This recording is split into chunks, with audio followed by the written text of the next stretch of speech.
没关系，以舒适为主。但是这个舒适我们真的不知道，请这个舒适的练。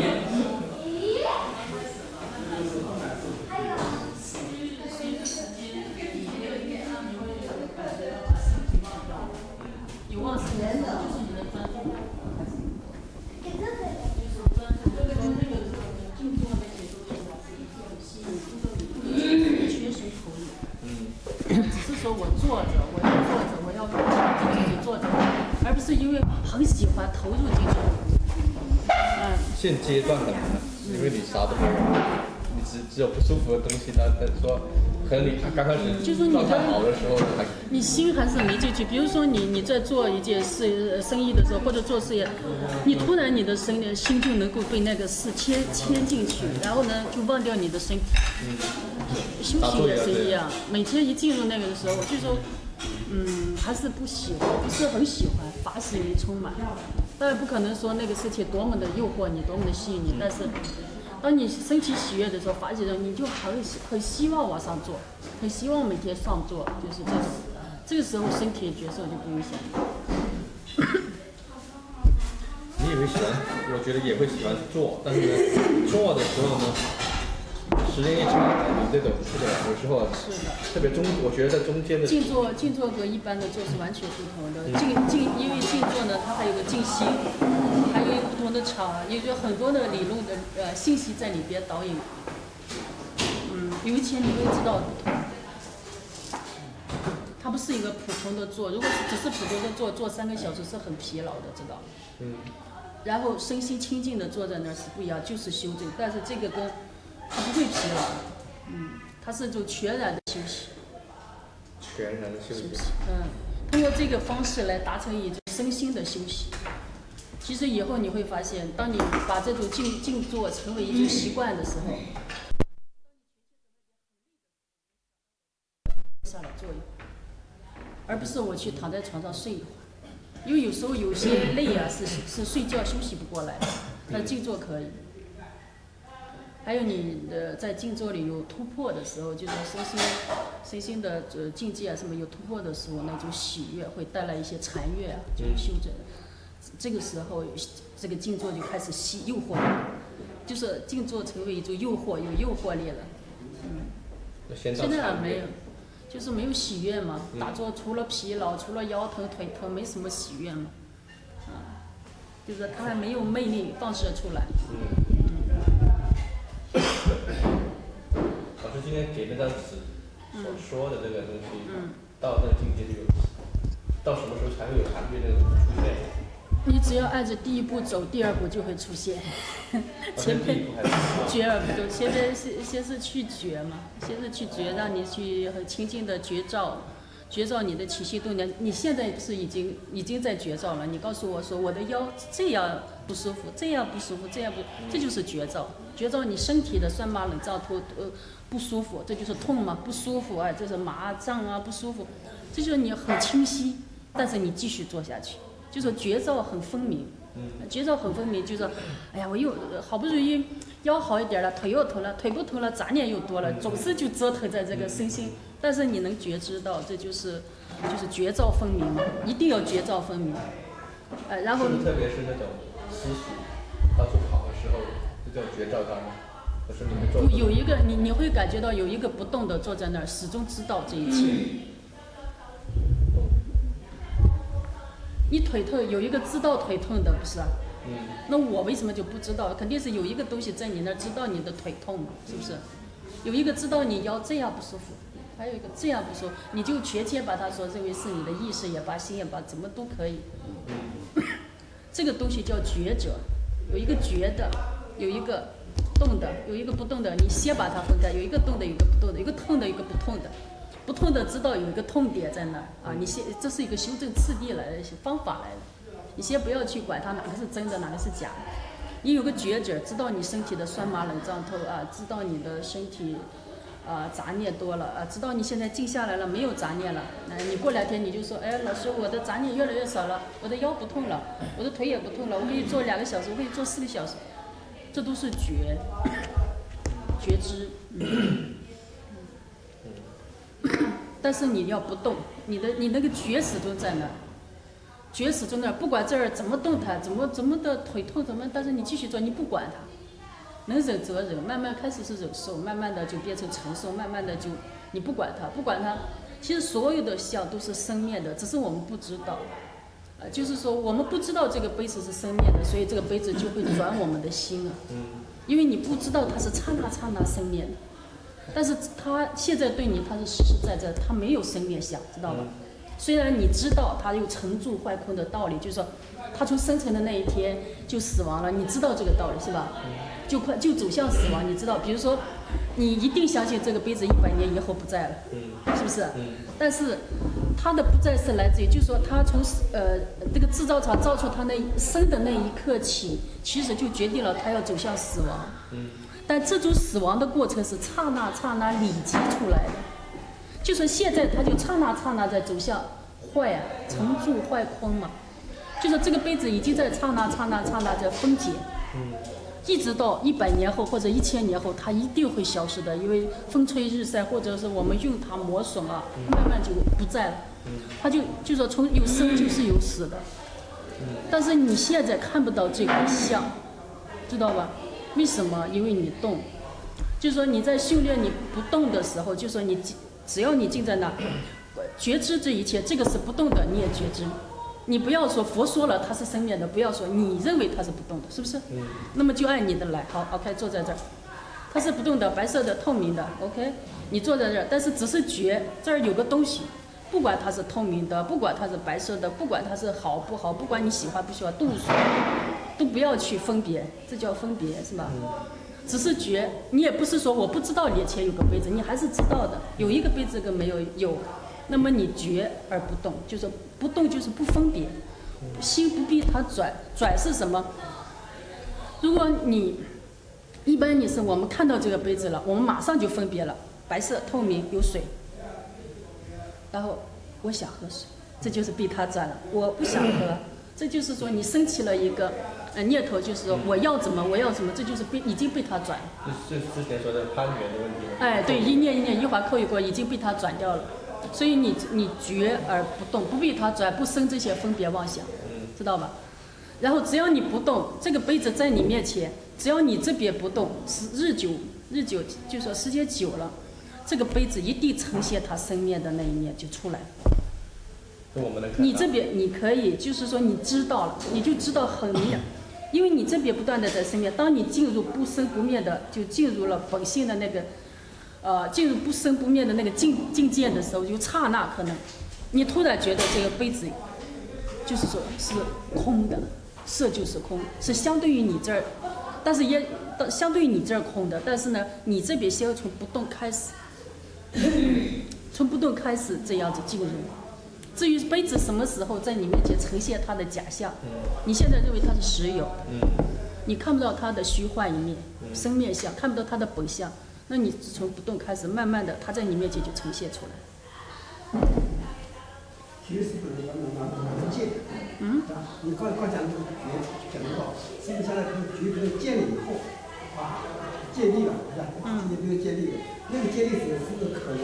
跟你这个把它看不见了？也不是看不见了，也可能看得见，它的也晃了。不是这样的，不是这样的，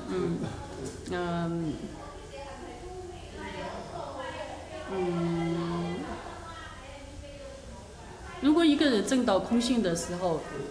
如果你没，假如说怎么说？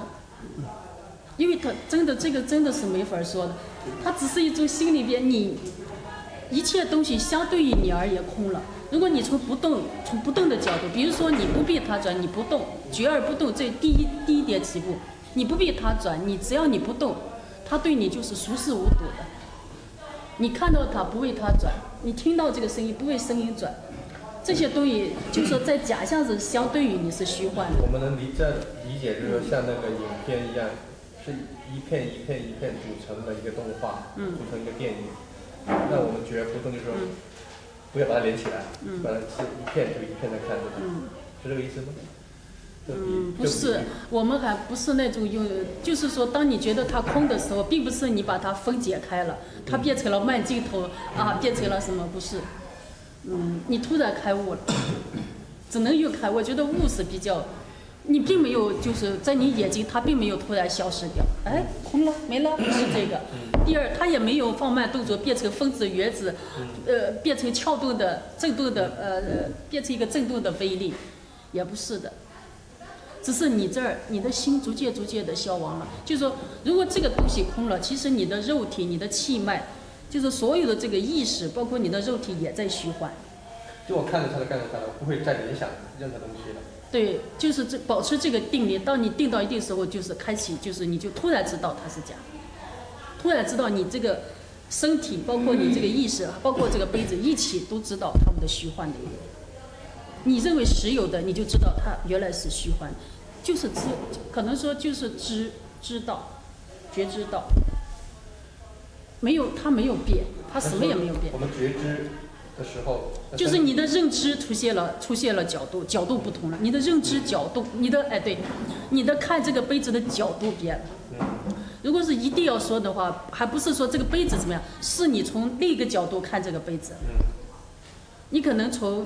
天人的角度，比如说天人的眼，天人看这个杯子就是个光明体，是个能量，因为天人是能量，所以所有的物质在他的眼前呈现能量，呈现能量流。这个呢，就是有你说的那种，就是说我们把它分解了，变成了物质，转化成能量，但这个是不究竟的说法。修罗的。这个能量它是以光的，把光的形式出现了。就不要再讲好讲的建立一个片一下子一上来建立出来了，是吧？建立出来可能有两种情况，一种呢叫恶目，是吧？突然建了眼前东西就不见了，光知道是一片沙土，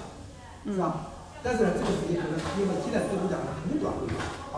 可能上来一片光就好像回来，像那是一样东西光出来，那个时候是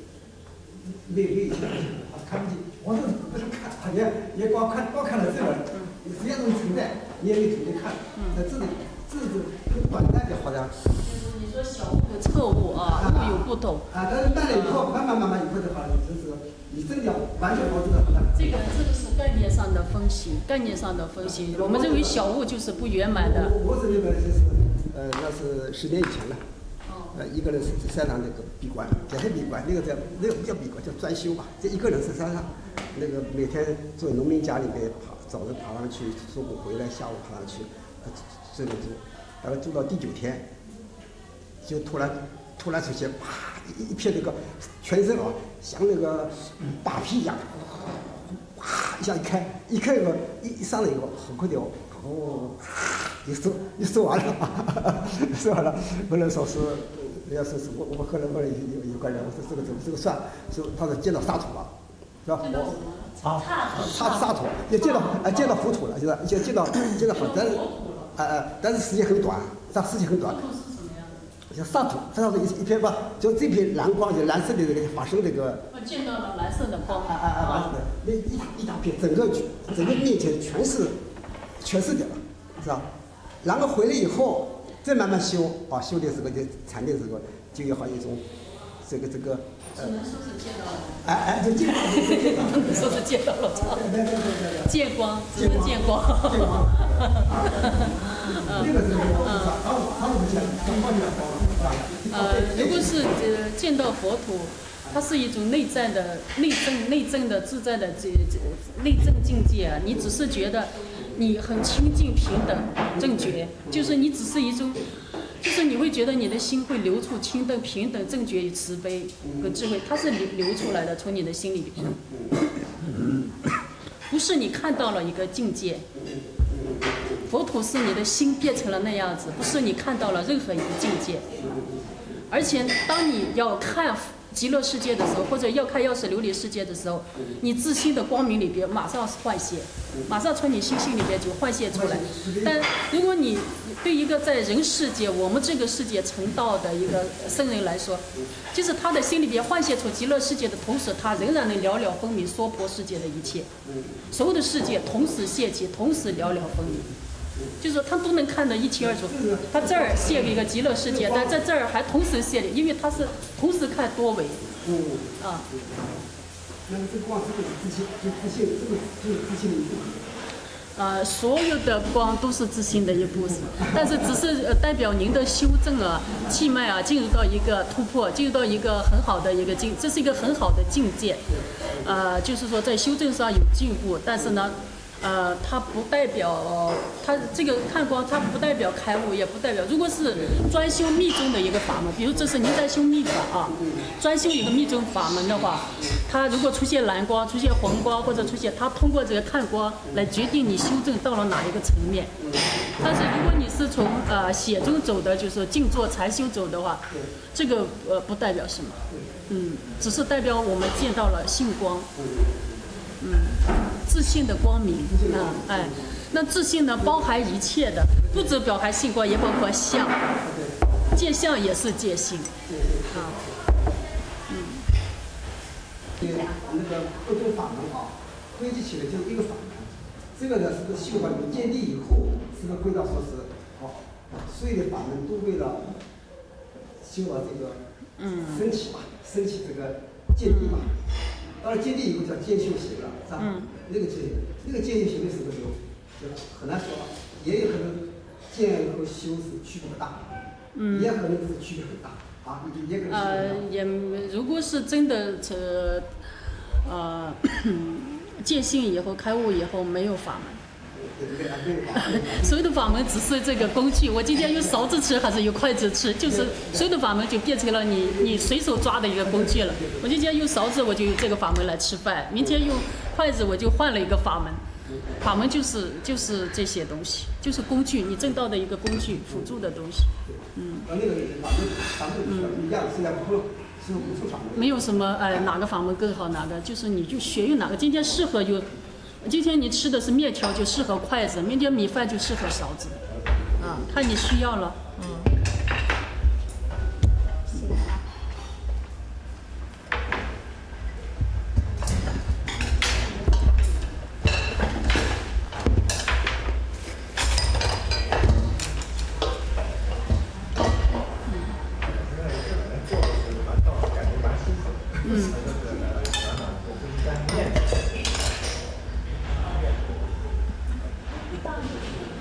如果我念头如果不多，我们就快成就了。没关系，刚开始都是这样。对照的，稍微减出少一点。倒是腿跟昨天要前天不见，忍住能过去。如果你觉照到念头太多了，慢慢它就会静下来。你只是在坐在那儿觉知，你的念头太杂乱了，不能，然后慢慢训练这种力量。只能是慢慢训练，或者是很多法门也可以用，比如说今天杂念实在多坐不住，那个念诵一个名号啦、持咒啦、以一念代万念，或者数数啦、观呼吸啦，很多这些小法门都可以用的嘛。把意念专注在脉轮上专注在一个点上，然后练专注力，或者是观呼吸，专注在呼吸上都可以。坐着就从一念咒开始。坐着也可以。那你想入禅定呢？咒语就不是通过持咒来请求佛菩萨的加持了，只是说通过这个咒语的话，我把全意念集中在这个咒语上，以一念代万念，就是代替杂念，我全身心的持咒，然后就静下来。当你静下来的时候，就不需要持咒了，然后就慢慢静下来。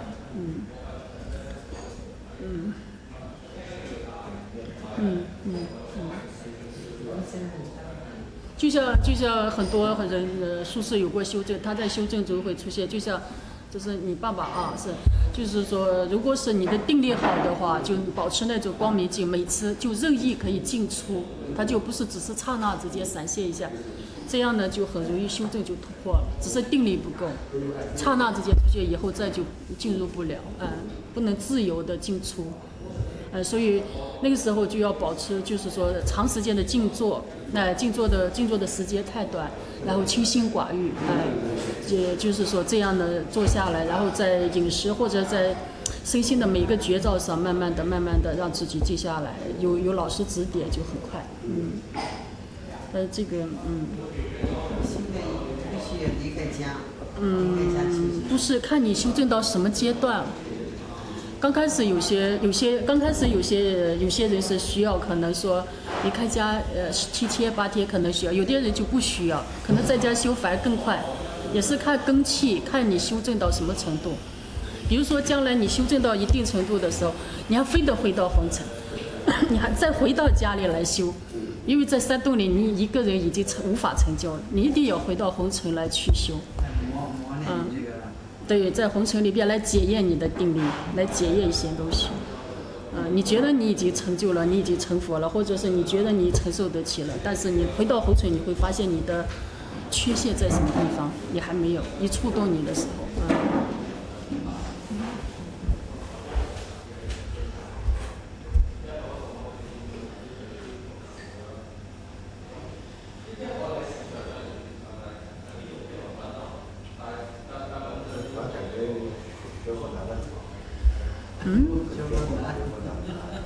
学佛不难，是成佛难。正入比较难，理解其实也不那么难，反正，只是修正起来，如果真的想修正的话，也不难。只是有时候我们还是放不下很多东西。其实并不是放不下身边的，妻子、孩子、家人，放不下这，就是放不下自我。就是放不下我。说你在这儿练功呢，天天单位的工作很麻烦，单位打电话找。所以如果能放下自我，在哪都能成道，不也在家在公司都可以。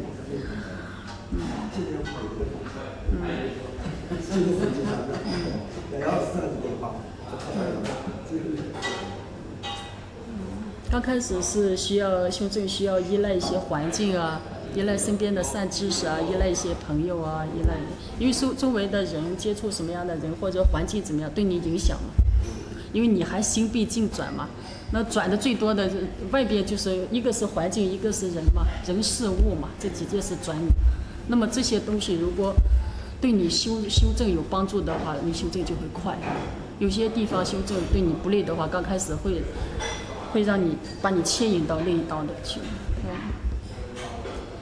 等你慢慢修正到一定程度，智慧已经出来了啊，然后定力也很强的时候，就无所谓了，在哪都一样，就不要选择环境啊什么这些都无所谓。智慧和咱们平常就是这个智慧，到底如果能用语言能表述的话。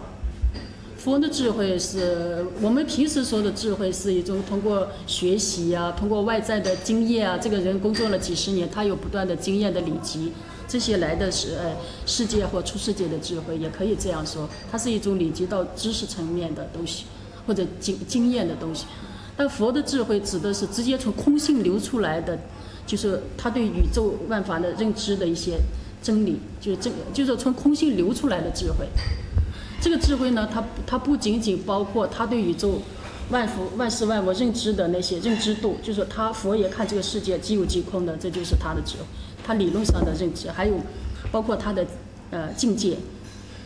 他是怎么样生活生存的，他的心灵的境界，还有正量，他的神通，正量就包括神通跟功夫，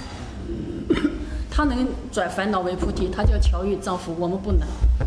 因为我们烦恼就是烦了，你不想烦恼，他仍然烦，是不是？他能转，我们不能；他能调御自己，我们不能。就说他的智慧是包括他的一个智慧是包括正量，包括境界，包括就是说都包括在里边的。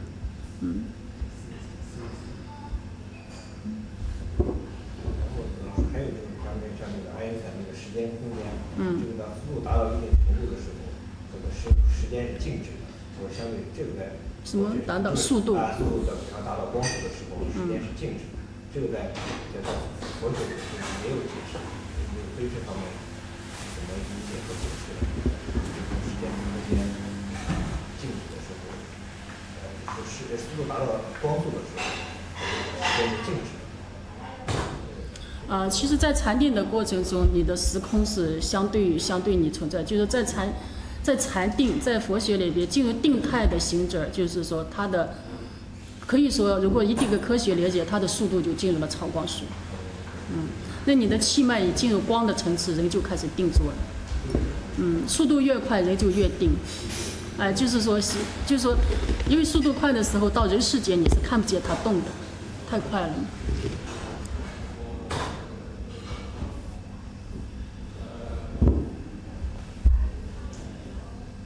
定就是你说的超光速的临界点，定，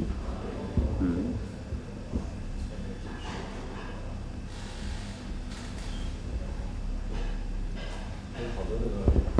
物理学，诺贝尔很多研究物理到一定程度后，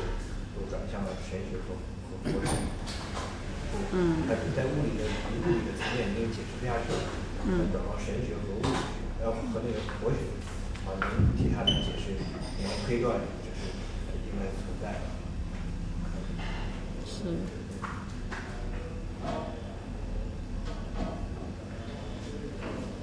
因为人类物理学总是研究实验室推导出来，那实验室的东西肯定是有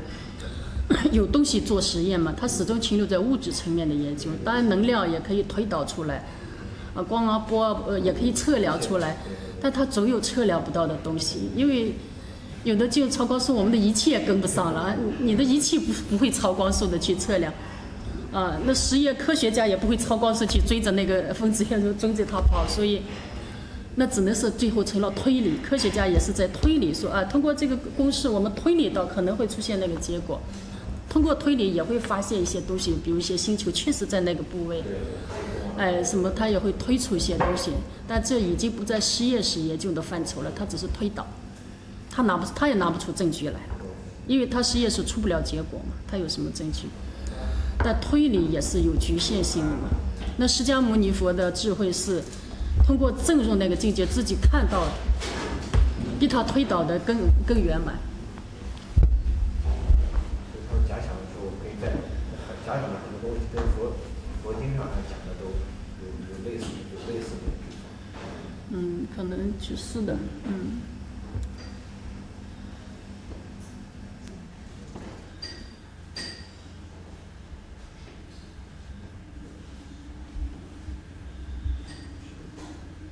当时佛陀他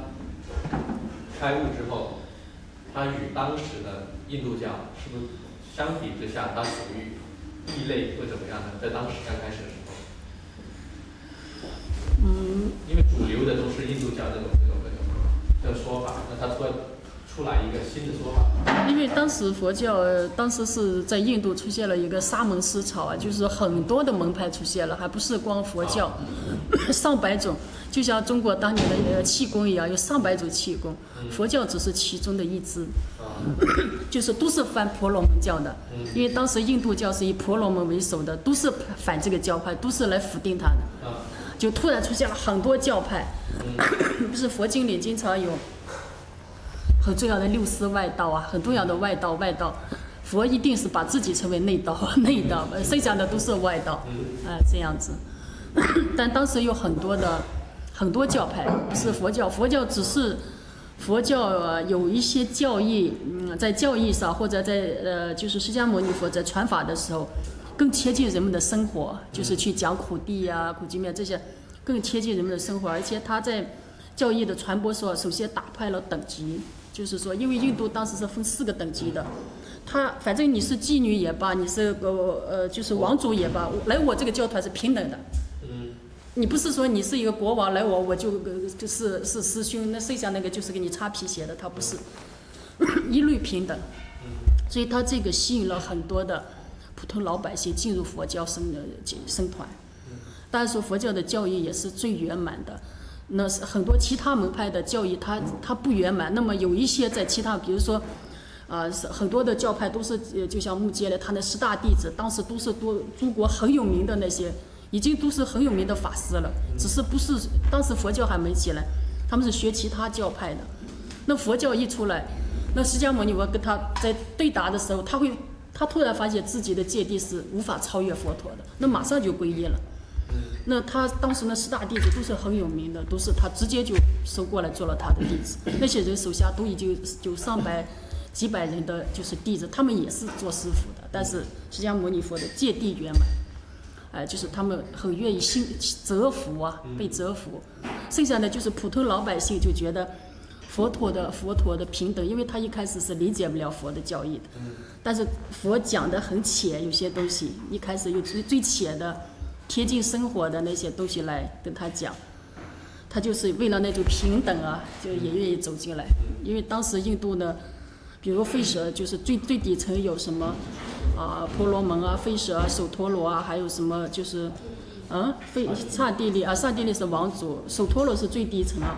就是等于是奴隶阶层，就是说，一个就是说，吠舍首陀罗就最低层的那个，就踩到最高层的那个，就是婆罗门是最高的嘛。他走路，你踩到他影子都可能被杀头的，你都连影子都不能踩到他。你想想他的尊贵跟你差多少？所以当时印度那些底层的人民生活得很苦。所以为什么佛当时在印度说苦地，也是又很切合他们，就知道哇，我这么苦，原来我是有机会改变，成为最上的那个了。因为最上的那个婆罗门，他们是心中多么的羡慕呀！因为对他们父母是这个等级，他们生生世世儿子孩子都是这个等级，他们是没有改变的机会的，就是在婆罗门教里。但是现在佛陀说你们平等，那这个对他们本来就是个诱惑，就是说他们认为有一天我也可以变成婆罗门。最起码我也可以跟他平起平坐，最起码在佛教的僧团里已经达到这个了。我可以同时坐在同一个板凳上，我们来听佛讲，所以佛教迅速的发展起来，成为所有那些上百个那些派别里边的主流，最后压到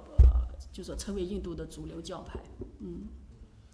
他也是很多的一个，不管你一个就是说释迦牟尼佛一个教主，他说的多圆满。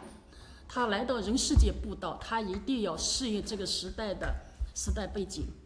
他也要去选择我该先说什么后说什么，他要选择对什么人说法，用什么样的语言，他也要选择这些的去怎么操作，把他的法圆满的去表达出来。所以他用了3层佛学，然后小乘大乘面次第的说，因为当时的一开始也听不懂嘛。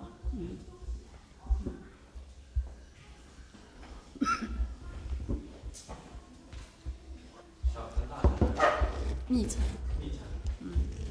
就是前2天你们念的《法华经》里边的，他说，他当时他里边说的是小乘圆觉乘，菩萨乘，好像小乘圆觉乘，菩萨乘。那密乘是最后。菩萨乘也是大乘里边，不管什么说，就是说，现在是佛教，它是分成大乘，包括密乘跟密乘，也包括密乘啊。那密在什么地方？密在它不会公开传授。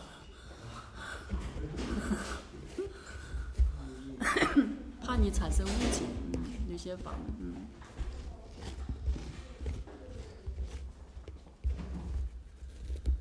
这个说起来就比较太多，内容太多啊，你去看佛教史吧。这个详细的派别啊这些的。